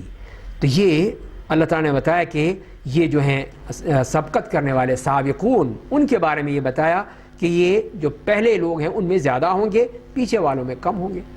اب اسے پریشانی لاحق ہو گئی، یہ تو معاملہ خراب ہو گیا کہ ہم تو نہیں اس میں جا سکیں گے۔ تو بعد میں اس کی بھی اللہ تعالیٰ نے اگلی آیات میں بیان کر دیا ہے، اور یہاں پہ پھر ان کے انعامات بیان کیے ہیں ان لوگوں کے بارے میں کہ یہ لوگ کیا کیا ملے گا۔ خاص طور پہ یہ سابقون، وہ لوگ سونے کے تاروں سے بنے تختوں پر آرام فرما ہوں گے، ان پر ٹیک لگائے آمنے سامنے بیٹھے ہوں گے، ان کے سامنے ایسے لڑکے پھرتے ہوں گے جو ہمیشہ ایک ہی جیسے رہیں گے، ان کی عمریں آگے نہیں بڑھیں گی۔ ان کے ہاتھ میں پیالے اور جگ شراب سے لبریز جام ہوں گے، جسے پی کر نہ ان کے سر میں گرانی ہوگی، نہ ان کی عقل متاثر ہوگی۔ یہ صاف شفاف وہ جنت کی شراب ہے، اور انہیں اپنی پسند کے بہت سارے پھل ملیں گے، اپنی خواہش اور رغبت کے مطابق پرندوں کے گوشت ملیں گے، اور بڑی آنکھوں والی حوریں ملیں گی جو سیپ میں بند موتی کے مانند خوبصورت ہوں گی۔ یہ دنیا میں ان کے نیک اعمال کا بدلہ ہوگا، وہاں نہ کوئی بیہودہ بات سنیں گے، نہ کوئی گناہ کی بات، صرف سلام سلام کی آوازیں آئیں گی۔ تو یہ تو ہو گئے سابقون السابقون، ان کی نعمتیں۔ اب آئیے اصحاب الیمین کی بات کی جا رہی ہے، اور دائیں والے لوگ کیا ہی خوش قسمت ہوں گے دائیں والے لوگ۔ وہ بے کانٹے والی بیریوں کے درختوں میں ہوں گے، ان کے لیے تہ بتہ کیلے ہوں گے، لمبے پھیلے ہوئے سائے ہوں گے، بہتے ہوئے پانی کے جھرنے ہوں گے، بہت سارے پھل ہوں گے جو نہ کبھی ختم ہوں گے، نہ ان سے کبھی روک کیے جائیں گے، کوئی ختم ہونے والی بات ہی نہیں ہے۔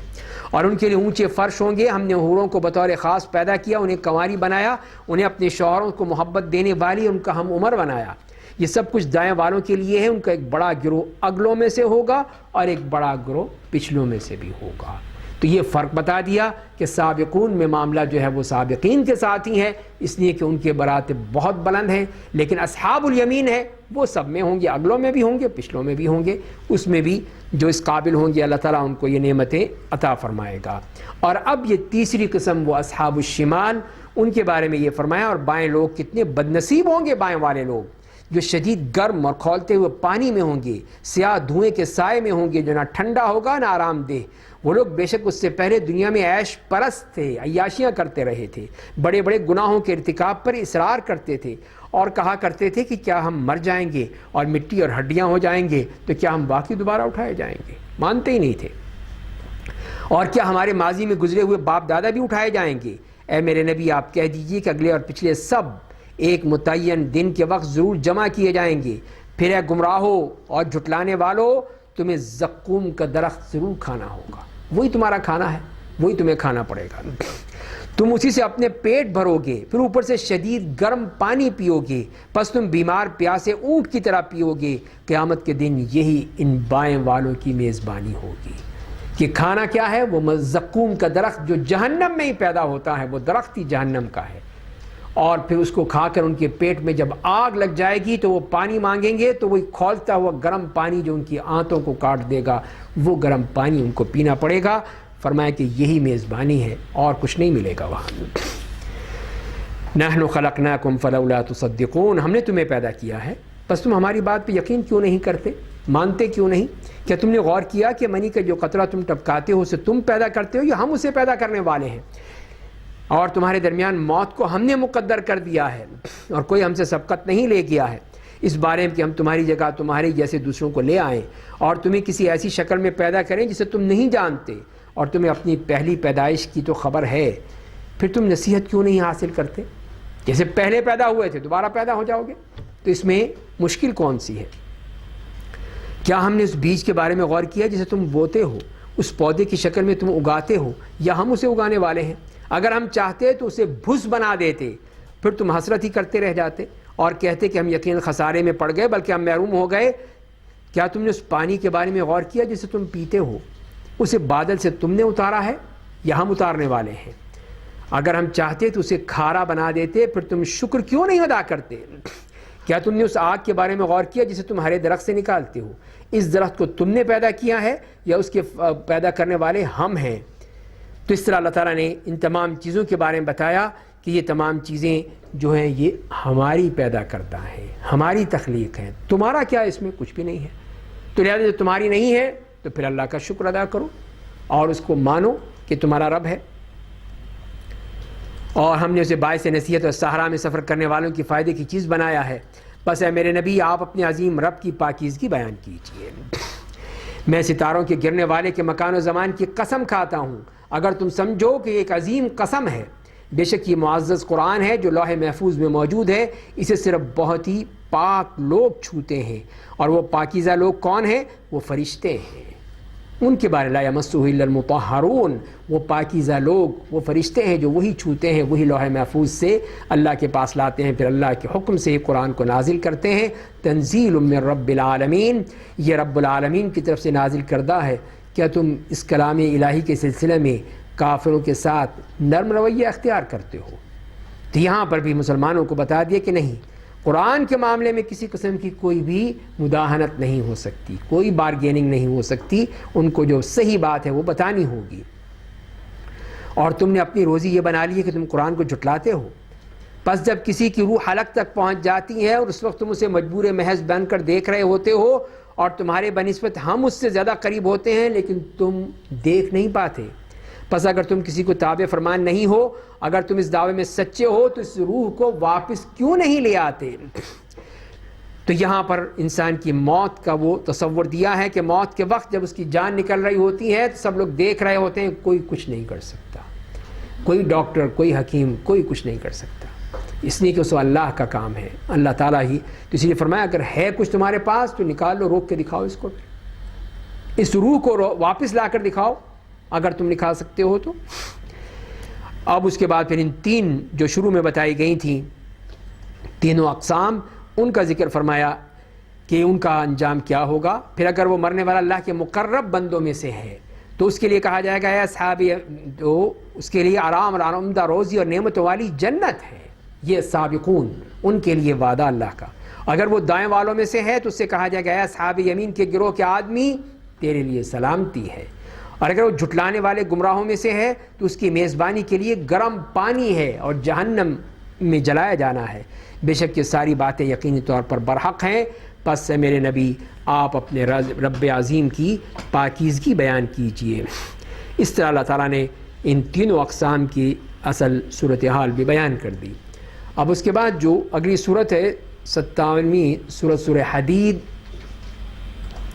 اور سورہ حدید بھی جو مدنی صورت ہے، 29 اس کی آیات ہیں، 5 حصوں میں اس کو تقسیم کر سکتے ہیں ہم اس کو، اور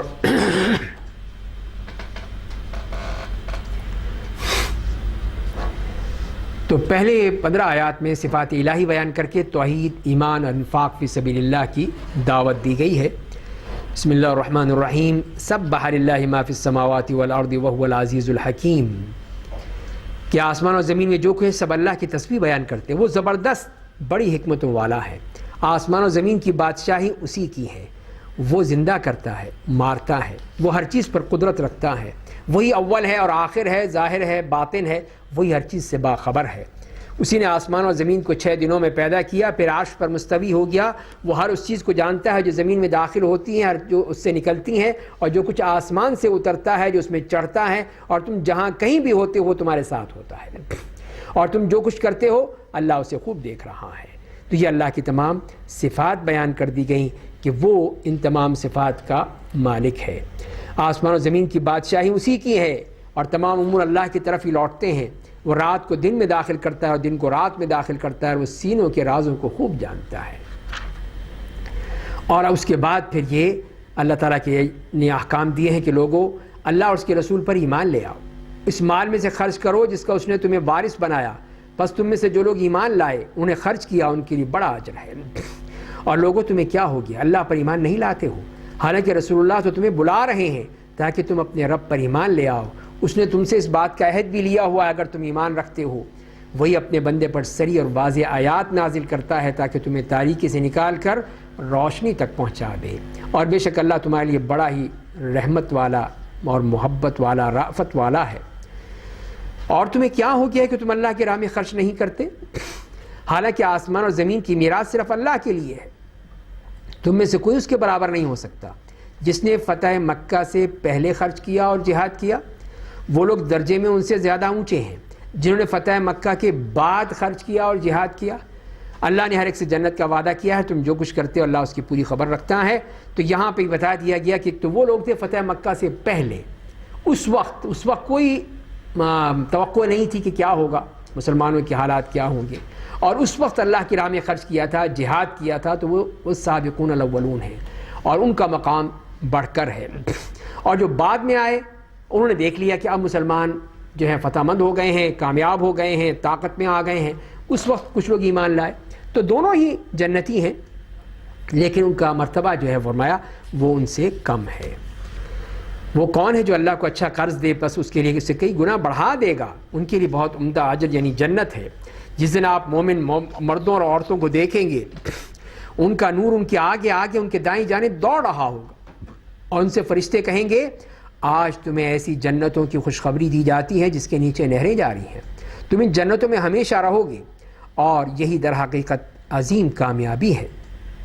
تو اس طرح یہ نور جو انہوں نے یہاں سے حاصل کیا تھا یہ وہ ان کے ساتھ ہوگا، وہ ان کے کام آئے گا، پل صراط پر ان کے کام آئے گا، اور اس کے عمل کے مطابق ہوگا، کسی کا پہاڑ کے مانند، کسی کا کھجور کے درخت کے مانند، کسی کا آدمی کے قد کے برابر، اور کسی کا نور تو اتنا صرف اس کے قدموں کے درمیان۔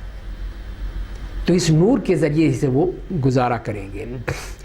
جس دن منافق مرد اور عورتیں مومنوں سے کہیں گے ذرا ہمارا انتظار کر لو، ہم بھی تمہارے ساتھ ساتھ چلیں، تمہارے نور میں ہم بھی چل پڑیں گے تاکہ ہم تمہارے نور سے کچھ روشنی حاصل کر لیں، تو ان سے کہا جائے کہ جاؤ پیچھے واپس جاؤ، یہ نور تمہارے کام نہیں آئے گا۔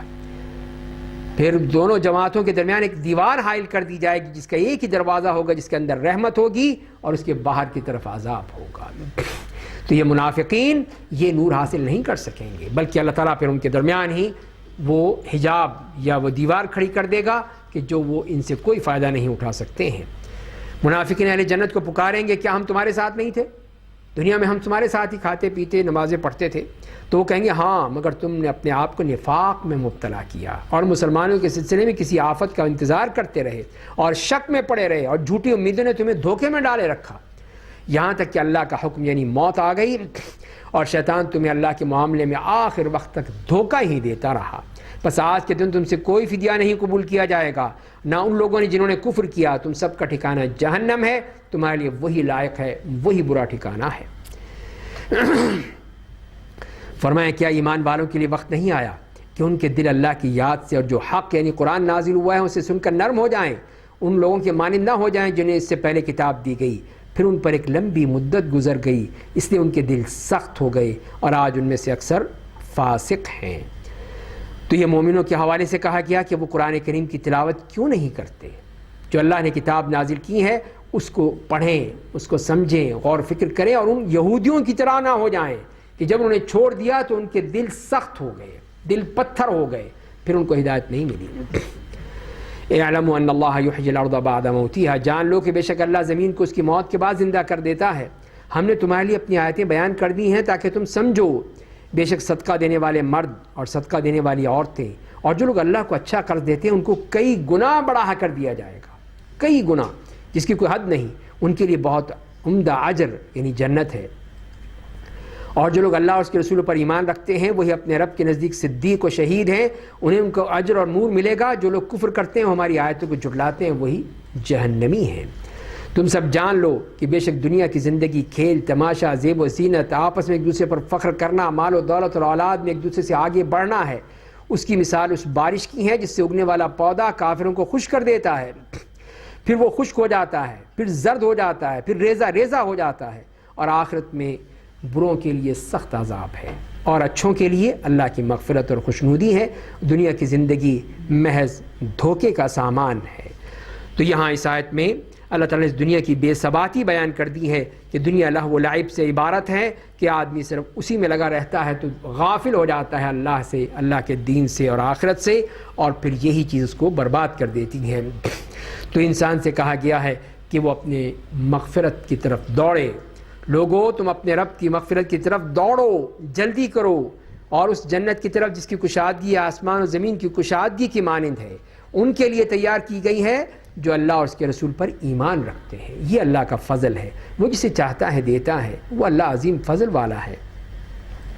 جو مصیبت بھی زمین پر نازل ہوتی ہے تمہاری جان پر تو وہ لوح محفوظ میں قبل اس کے کہ ہم اسے پیدا کریں لکھی ہوئی ہے، بے شک ایسا کرنا اللہ کے لیے آسان ہے۔ یہ بات تمہیں اس لیے بتا دی گئی کہ تاکہ جو چیز تمہیں نہیں ملی اس کا افسوس مت کرو، اور جو نعمت اس نے تمہیں عطا کی اس پر خوشی مت مناؤ۔ اللہ ہر اس آدمی کو پسند نہیں کرتا جو اترانے والا، فخر کرنے والا ہوتا ہے۔ تو یہاں پہ اللہ تعالیٰ نے وہ قاعدہ کلیہ بتا دیا ہے کہ ہر چیز وہی ہے جو اللہ نے مقدر کی ہے، بس اس کے علاوہ نہیں ملی تو رونے کی ضرورت نہیں، مل گئی تو شکر ادا کرے۔ تو اگر کوئی ملی ہے تو کوئی اس کو روک نہیں سکتا، نہیں ملی ہے تو کوئی دے نہیں سکتا۔ تو یہی انسان کا عقیدہ ہونا چاہیے اور اسی پہ ہی اللہ کا شکر ادا کرنا چاہیے۔ یہی وہ لوگ ہیں جو بخل کرتے ہیں، لوگوں کو بخل کرنے کا حکم دیتے ہیں، اور جو اللہ کی راہ میں خرچ کرنے سے روگردانی کرے گا تو بے شک اللہ بے نیاز تمام تعریفوں والا ہے۔ اور ہم نے یقیناً اپنے رسولوں کو نشانیوں کے ساتھ بھیجا ہے اور ان کے ساتھ کتابیں اور میزان اتارا تاکہ لوگ عدل و انصاف قائم کریں۔ ہم نے لوہا پیدا کیا، اس میں بڑا زور، لوگوں کے لیے بہت سے فوائد ہیں، اور تاکہ کون جہاد کر کے بن دیکھے اللہ اور اس کے رسولوں کی مدد کرتا ہے، بے شک اللہ قوت والا زبردست ہے۔ اور ہم نے یقیناً نوح اور ابراہیم کو رسول بنا کر بھیجا، ان دونوں کی اولاد میں انبیاء پیدا کیے، کتابیں نازل کیں، پس ان میں سے بعض نے ہدایت قبول کی، ان میں سے اکثر لوگ فاسق ہو گئے۔ پھر ہم نے ان کے پیچھے اپنے دوسرے رسول بھیجے، ان سب کے پیچھے عیسی ابن مریم کو بھیجا۔ ہم نے انہیں انجیل دی، جن لوگوں نے ان کی پیروی کی ان کے دلوں میں نرمی اور رحمت ڈال دی، اور جس رہبانیت کی بدعت انہوں نے پیدا کی اسے ہم نے ان پر فرض نہیں کیا تھا، مگر انہوں نے اللہ کی رضا کی چاہت میں ایسا کیا تھا، پھر انہوں نے کما حقہ اسے نہیں نبھاہا۔ پس ان میں سے جو لوگ ایمان پر قائم رہے ہم نے ان کو ان کا نیک اجر دیا، ان میں سے بہت سارے فاسق ہو گئے۔ تو اسی رہبانیت کی طرف اشارہ فرمایا کہ یہ رہبانیت ان کی اپنی ایجاد ہے، اللہ نے نہیں کہا تھا، یہ سب انہوں نے خود کیا ہے۔ تو اے ایمان والو اللہ سے ڈرو، اس کے رسول پر ایمان لے آؤ تاکہ وہ تمہیں اپنی رحمت کا دگنا حصہ دے گا، تمہیں ایک نور عطا کرے گا جس کی مدد سے تم آگے چلو گے اور تمہیں معاف کر دے گا۔ اللہ بڑا معاف کرنے والا، بے حد رحم کرنے والا ہے۔ تو یہ نور ہی کی تیاری ہے کہ آدمی کو وہ نور مل جائے جو قیامت کے دن اس کے کام آئے گا۔ لِأَلَّا يَعْلَمَ أَهْلُ الْكِتَابِ، تاکہ اہل کتاب جان لیں کہ وہ اللہ کے فضل و کرم کی کسی حصے میں تصرف کرنے کی قدرت نہیں رکھتے، اور یہ کہ فضل و کرم صرف اللہ کے ہاتھ میں ہے، وہ جسے چاہتا ہے دیتا ہے، اللہ فضل عظیم والا ہے۔ تو یہاں پہ اللہ تعالیٰ کے اس عظیم فضل کے بارے میں بتا دیا کہ وہ اسی امت کو ملے گا، اور نبی کریم صلی اللہ علیہ وسلم کو نبوت سے سرفراز فرمایا، اور مومن اس پر ایمان لائے اور وہی اسی اجر کے مستحق بنیں گے۔ اللہ تعالیٰ ہمیں بھی انہی میں سے بنا دے۔ وآخر دعوانا ان الحمد للہ رب العالمین۔